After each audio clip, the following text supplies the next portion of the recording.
Good morning, everyone. Welcome to the Thursday, January 16th edition of the MMAOB Daily Podcast. I'm your host, as always, Adam Martin, and I brought in Cole Shelton today to talk about the UFC 246 pre-fight press conference that took place yesterday in Vegas. Cole, how's it going, man? Good, how are you? I'm all right, buddy. I'm all right. So the press conference was interesting to say the least, Cole. There was a lot of prop bets, by the way. I don't know. Some of those cash. You know what? I was watching just on Twitter to see what people were saying.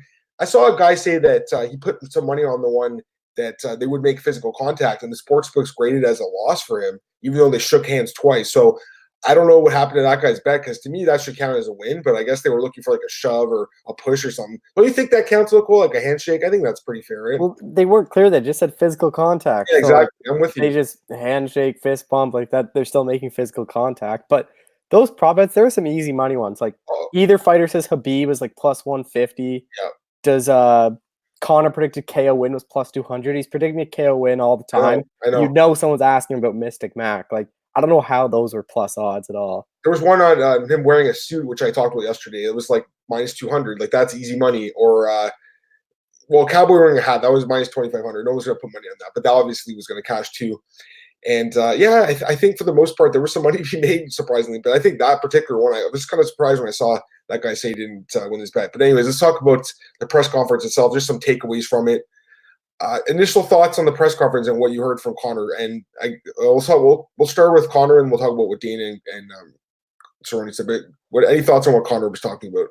Yeah, Conor, he obviously has a lot of respect for Cowboy. He wasn't Sure. going to be swearing a lot. He wasn't going to be like shoving like he did with Diaz, Alvarez, and Khabib. I'm surprised he didn't try to get in Cowboy's head a lot more, because that's where he's known for, like saying a bunch of stuff, get in their head.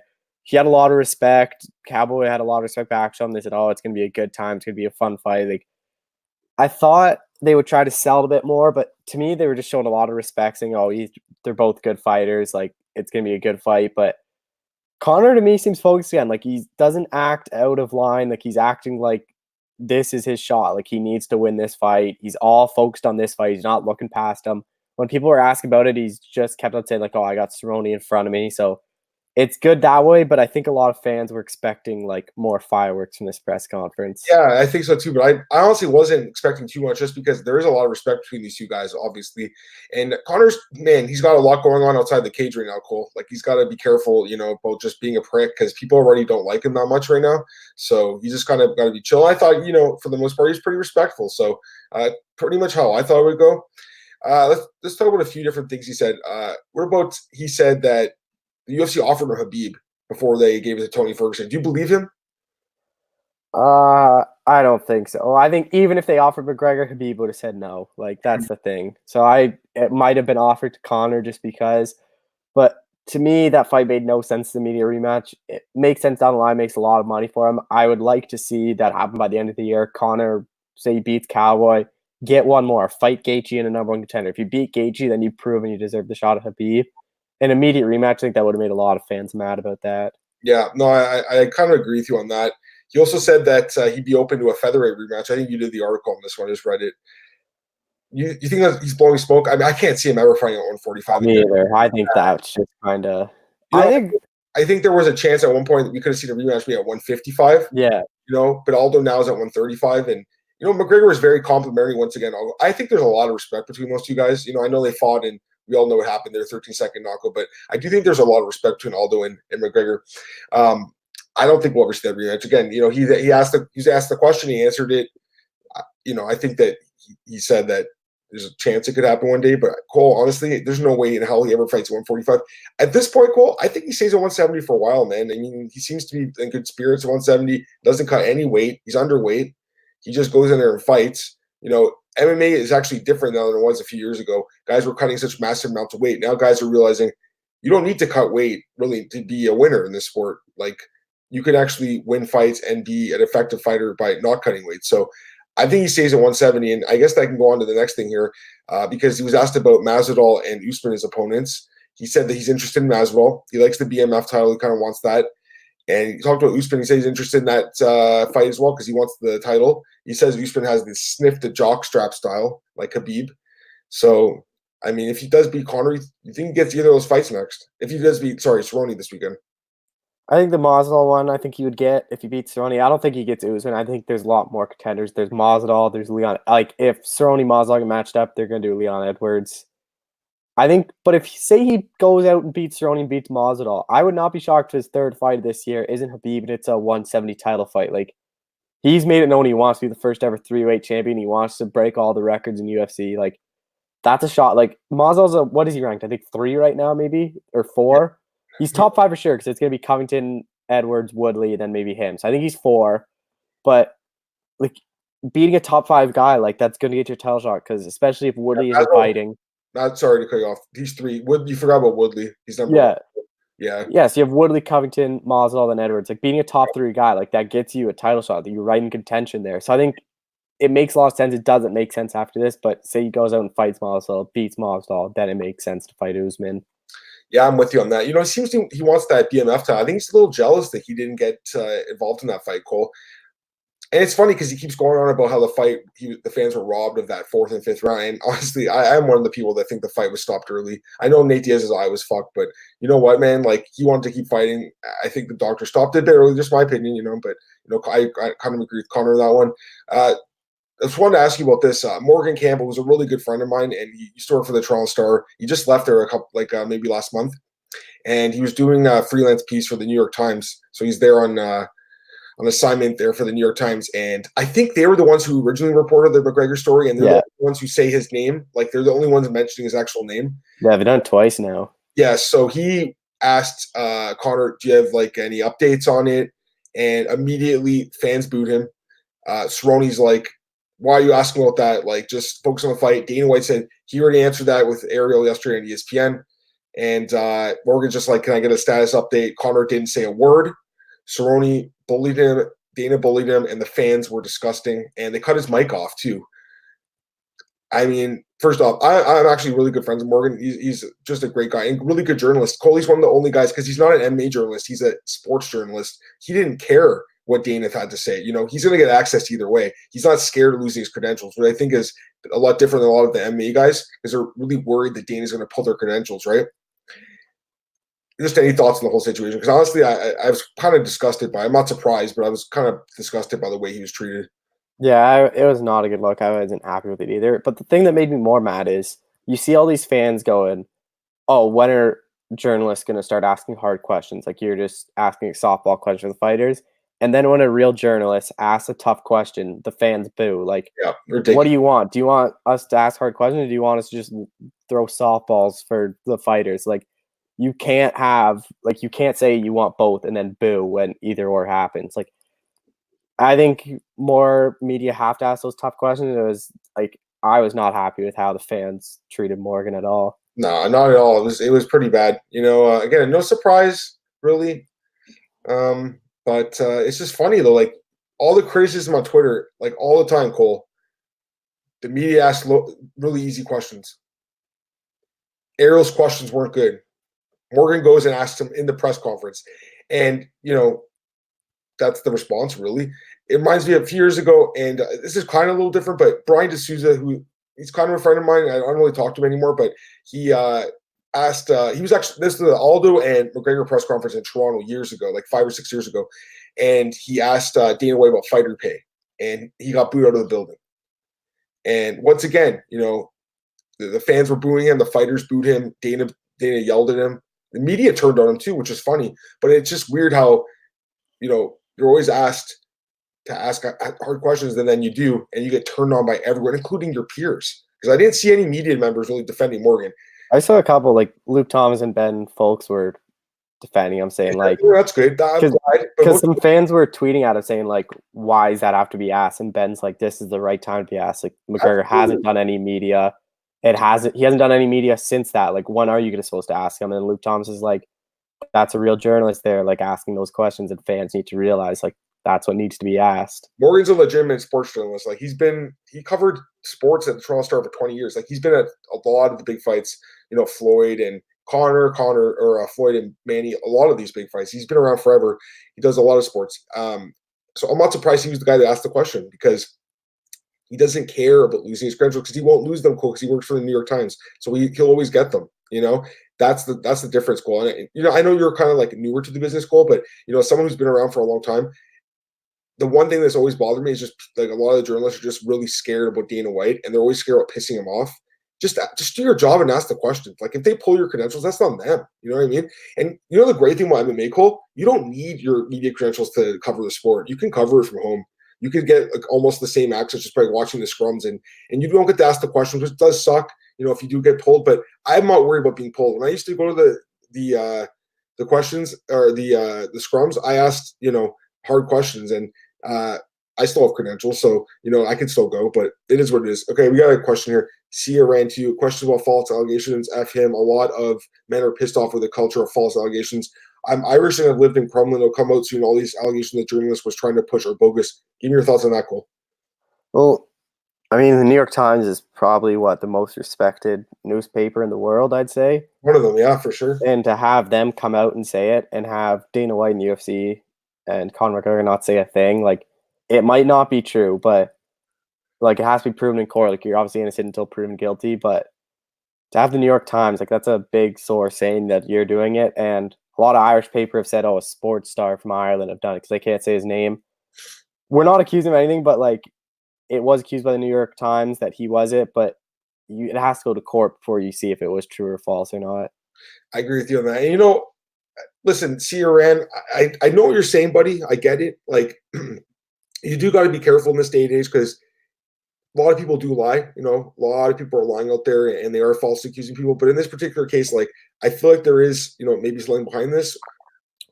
The fact that Conor doesn't really talk about it, it's kind of telling to me. I don't know for sure what happened, man.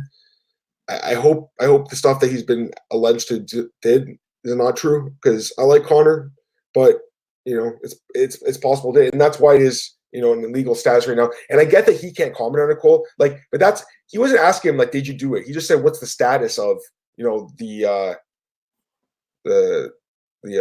legal status right now. Also, the New York Times has posted lots of fake news, as you Yanks call it. We're not Yanks, bro. We're Canadians, so we're Canucks. But yeah, I know what you're saying. If you won't be going to court, I know his history, can't talk about it. That is true. He cannot talk about it. He can't say anything about it, Cole. So I can understand why Conor just said, basically no comment. He didn't actually say anything. He could have just said, if I was him, I would have said, you know what, my lawyers have advised me not to talk about this right now. I'd like to answer your question, but my lawyers have advised me to talk. Yeah, or you just say like Irish laws, I can't talk about it. It's better than saying nothing. Instead, man. And no worries, man. He says I used to live in Toronto. No worries, buddy. Yeah, exactly, Cole. I'm with you on that one. It is what it is, man. Again, we're all hoping that Conor gets clear on this because honestly, Conor's so good for the sport. And he's good for us as media members, Cole. We need Conor because we need those clicks. We need people watching. We need the views, man. And Conor helps with that. Any last thoughts on the whole situation, Cole, before I move on? No. Okay, cool. I've got a question here. Chris Ludford. If and when Macy Barber wins versus Roxanne, who should be Macy Barber's next opponent? Montana Stewart, De La Rosa, Rachel Ostovich, or Andrea KJ. Any thoughts, Cole? You thought Joanne Calder would, right? That's the one you liked? Yeah, because Roxanne said Joanne was offered originally, and I think that makes sense. She's not going to fight Ostovich. Ostovich has a losing record. Yeah. She's not going to fight De La Rosa and Lee. They're too far under her. She's going to try to fight someone above and then try to earn the title shot by the end of the year. Yeah, I think Calder would make sense. I'm looking at the rankings right now. Macy's ranked number 9. So Montana's 11, so she won't be fighting her because she's not going to take a lower ranked opponent. Roxy's actually number 7. So you also have Lauren Murphy, number 6, Viviane Araujo, number 5, Jessica I, number 2. Like I makes sense too. Calderwood 3, or Jennifer Maia, number 4. I think any of those fights make a lot of sense. I do think you'll see her fight someone ranked above her in her next fight. I think she deserves it. But of course, she does have to get Roxy. We talked about this the other day in the preview podcast. You guys come back to check that out on Tuesday. We both favor Barber, but we do think the odds are a little crazy for that fight, considering Roxy's pulled off the upsets in the past against prospects. But I think Barber's the real deal, and I do think if she does win, Cole, you're going to see her fight someone in the top 5 or 6 because she wants to break that record for youngest champion.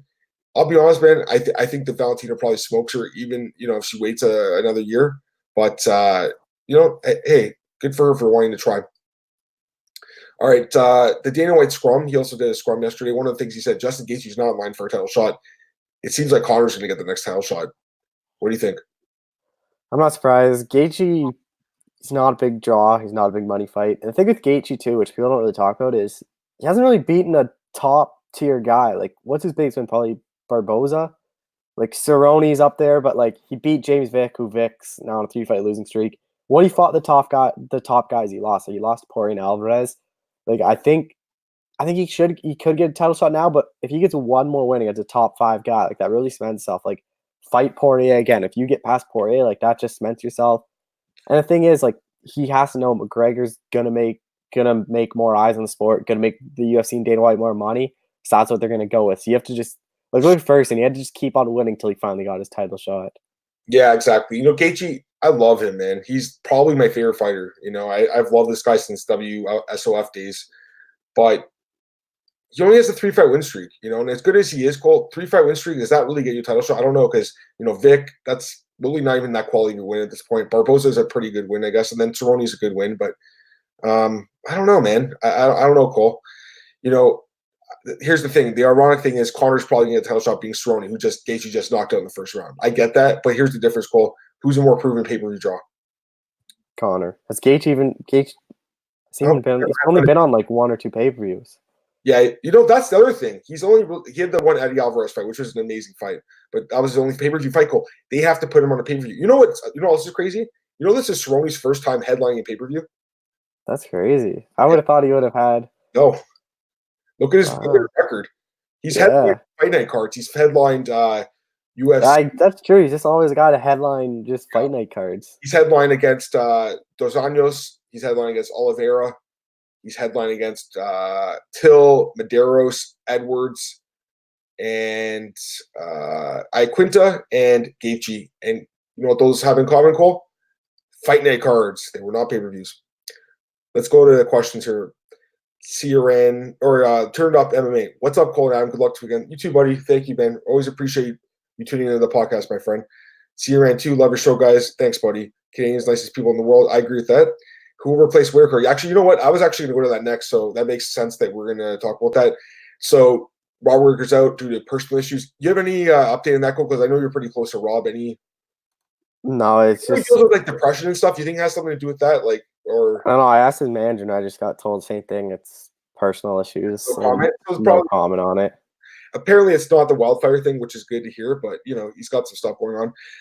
Who will replace Whittaker? I think it's pretty obvious. Darren Till. It's going to be Darren Till against Jared Cannonier, and that's a great fight. What do you think, Cole? Yeah, I think it is. I was texting Jared last night, and basically just a short update. He basically said he's staying on the card.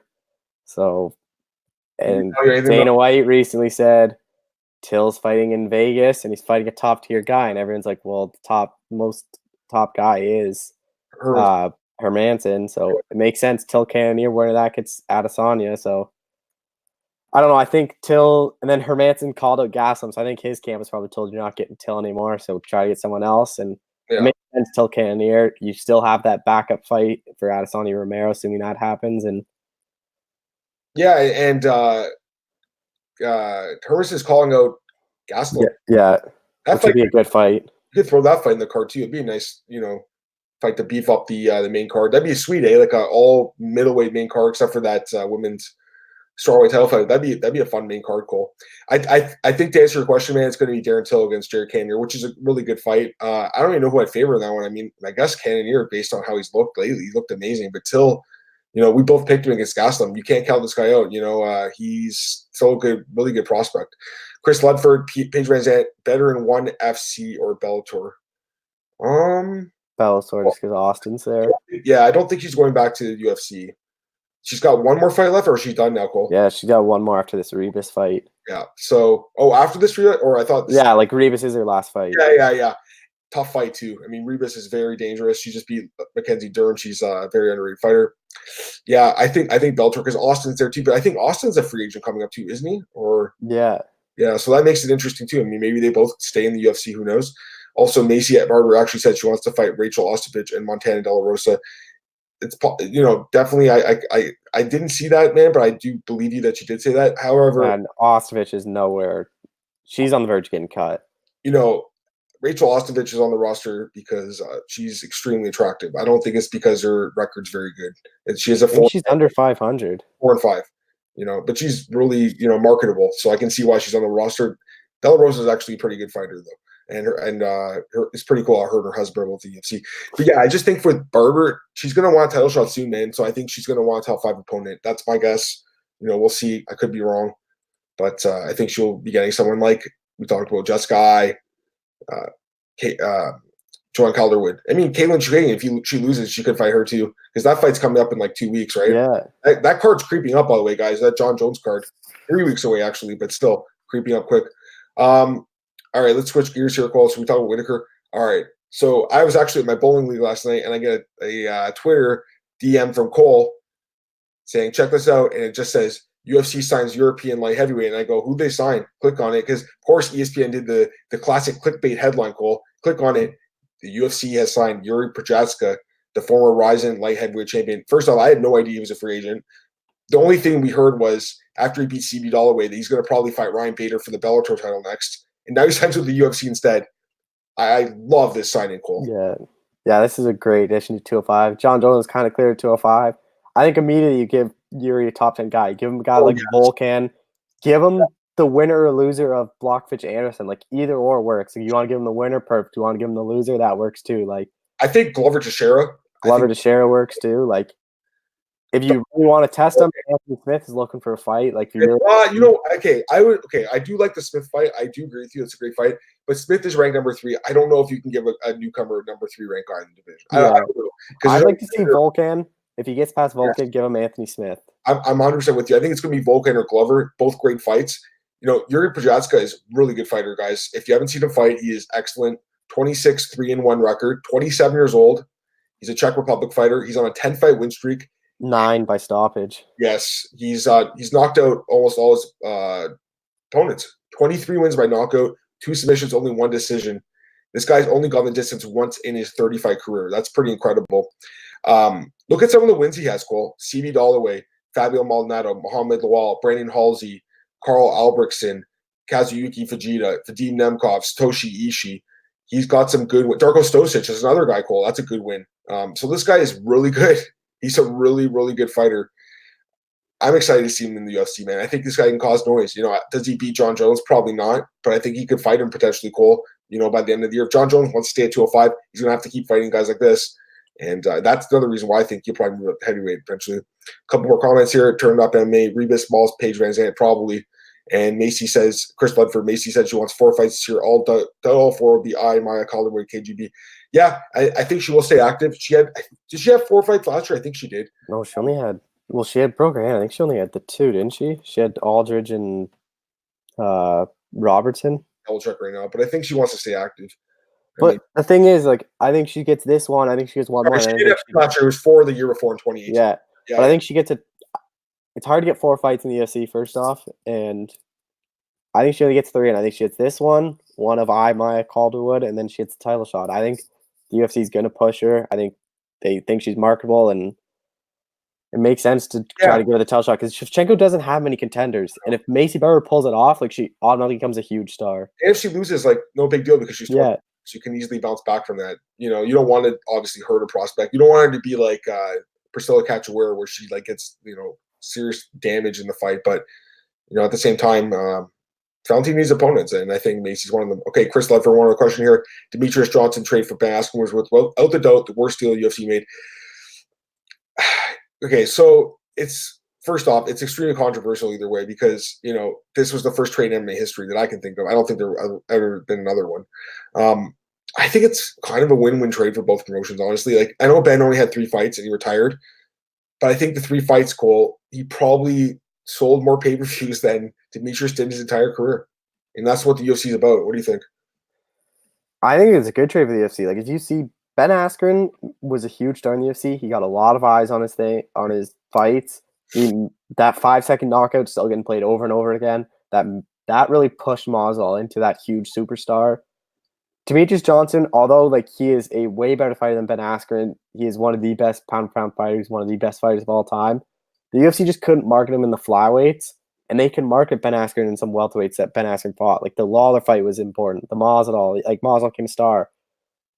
Demetrius Johnson was never going to be that kind of superstar that Masvidal is now, and that was partly because of Askren. So I know fighting wise, it was a huge loss, but the way the UFC works, it's all about making money and promotion, and Askren was a way better promoter than what Johnson is. Yeah, and as far as who's the better fighter, I mean, Demetrius Johnson, like he really is one of the greatest of all time. He just doesn't sell pay-per-view. He's not marketable, but I think the fans in Asia respect him and appreciate him more. Cole, I think they really do. And again, he's 3-0. He won the flyweight tournament as we all expected. Now he's probably going to win the flyweight belt. But the thing about him is like, Cole, who is Adrian Moraes? I don't even know who that is. I'll be honest with you. Like I don't really know about him. So he's going to be fighting guys that we don't really know who they are. Turn it up, MMA. Who's your most confident pick for UFC 246? Who is it, Cole? Ooh. I like Hackfrast. I know he's kind of a big favorite. He's like 300. I think he just destroys Drew Dauber. I don't think that fight's cool. Of course he is one of the bigger favorites on the card, but I do think he wins. And as far as like if you want to look at closer odds go, I really like Sodiq Yusuff, man. I just think there is big value of him. And I think you're on the same page. Yeah, I really like Sodiq Yusuff. I like Feely, but as in probably my most confident, like close odds too, would be Oda Osborne. I think he can submit Kelleher. Another guy we talked about. Go back and watch the podcast on Tuesday, my man. We broke down all the fights and we gave our picks. Me and Cole were mostly on the same page. There were a few fights we kind of disagreed on a little bit, but mostly on the same page there. Great, really underrated undercard, I think. I think the problem with this card is the pay-per-view itself is besides the main fight card. They should have taken Cadela Grasso, Olenek Green off, replace the women's fight with Barbara Modafferi, replace Olenek Green with Yusuf Feely. And yeah, I think first off, Yusuf Feely probably should have opened up the card. I'm fine with Pettis opening it up too. I would have had Pettis be the co-main event against Ferreira, Yusuf versus Feely as the opening card. And I understand they want to put Barbara on the prelims because I think she's headlining them. Yeah, they want to have her kind of in that spot. That's fine. But what about Hackfrast? Want to throw him? Yeah, like the thing is, you should use this pay-per-view. You're gonna get so many buys on this pay-per-view. Put young stars to open it. Put Yusuf on there. Put Hackfrast on there instead of Olenek Green. You're not gonna market a 42-year-old Alexei Olenek if he wins. You're not gonna market like Cadela Grasso, although they might be contenders for strawweight. Put them on the ESPN prelims. They're still gonna get a lot of eyes, but then you still get Yusuf and Hackfrast, where if they win, they're contenders. Like they're guys people are gonna know because they saw them have good performances on the McGregor card. Yeah. Here's another question. Chris Ludford, who's more marketable, Angela Lee or Weili Zhang? This is hard for us to answer. We don't live in Asia, so we don't totally see the promotion that one championship does there. And I'm sure they really promote Angela Lee really well. But, for me, it's got to be Weili Zhang because the level of competition. She just beat Jessica Andrade by knockout in like a minute. Who has Angela Lee fought that's even close to Jessica Andrade? Like, Angela Lee is a pretty good fighter, for her age. She's only 23. She's young. 10-2 record, but who's she fighting really, Cole? Well, and I think even if you just look at Asia, I think Weili Zhang's the bigger star in Asia. Yeah. And then even over here, more people know who Weili Zhang is. The thing I really like what Weili Zhang's doing is she is learning English. If you see interviews, she's trying to answer at least one question in English. Yeah. That's the thing with Jose Aldo. It made a lot of people not make Aldo like a huge star what he could have been. Is he had to answer everything in Brazilian, like in Portuguese, sorry. And a lot of people like get frustrated, like fans just having to hear it get answered. And then the translator translate it, and then Aldo say his answer, and then the translator go back to English. It kind of loses steam what he says. And for Weili Zhang, if she can answer like a couple questions in English, I think that's really going to help out her markability. Yeah, I agree with that. I mean, Angela Lee, obviously, she's Canadian, so she speaks English. But yeah, I know what you're saying. Let's just go to last couple of things here. Fight announcements. What do you think of this fight called Matt Brown versus Miguel Baeza at UFC Columbus? I'm a little surprised they matched up Matt Brown with a guy that most people don't know. I think it's a good fight. Miguel Baeza is a really good fighter. I'm just surprised they didn't give him someone like Mike Perry. What do you think with this fight? Yeah, Brown should have got someone like Nico Price, Mike Perry, like just to put him in these fun fights like the Ben Saunders fight was. Like, I know he wanted to fight in his hometown, and that's probably what he had to get with fighting in Columbus, but I don't know. I just wish they put Brown in these fun fights, put him against like guys that aren't really coming up like contendership and just see what happens. But Baeza, if he gets a win over Brown, like it helps his markability, but like if Brown beats Baeza, like it doesn't do anything. Like it hurts Baeza's stock, and Brown just kind of stays that same guys. He should have. I think you match up Brown with guys that just gonna have fun fights and aren't near contendership like the Saunders one. Yeah, exactly. You know what? I think this fight is in Columbus, so they probably want Matt Brown to win, but I just think Baeza can beat him, man. Baeza is really good. What do you think, Cole? Baeza? Yeah, it's gonna be close. I wonder what the odds are gonna be because Yeah, I would take think- Baeza if he's an underdog. Though. Honestly, I think he can win this fight. One other fight here: Bruno Silva against Mudaerji. That's at UFC Brasilia. I think Glenn Cruz just broke that today. Any thoughts on that? Do you know these guys? Bruno Bulldog Silva. I think he trains with Cejudo. yeah. There's two. Yeah, so I know him a bit more. I'd favor him, but He didn't again, do that's really- like yeah, he's yeah. He's the guy lost to Cletal in his debut. But I probably have to look into it more. But early lean would probably be Silva just because who he trains with and has better camp. Mudaerji's got some good striking though, man. He looked pretty good from top, but he has been finished on the ground a couple times. Anyways, is there anything else you want to talk about, Cole, before we get out of here? Because I think that's good for today's show. Yeah, I think that is good. Okay, go ahead, plug your stuff.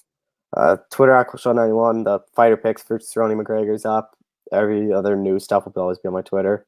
Awesome. Okay, you guys can check me on Twitter @MMAdamMartin. Podcast, MMAOddsbreaker.com. Also check me out at BJPen.com and MMARaise.net. And one last thing here, Chris Ledford, according to YouTube Analytics, Angela is more viewed than all the UFC female champions. It's possible, man. Again, Asia is a huge market, and but it's hard to believe one championship when they say they get 1 billion views for their cards. For sure. And but as far as the analytics for YouTube go, again, there's more people that live over there, and again, we don't see that part of the world that often.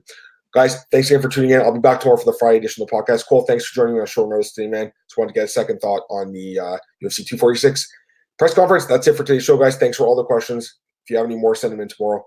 Have a great day, everyone. Bye.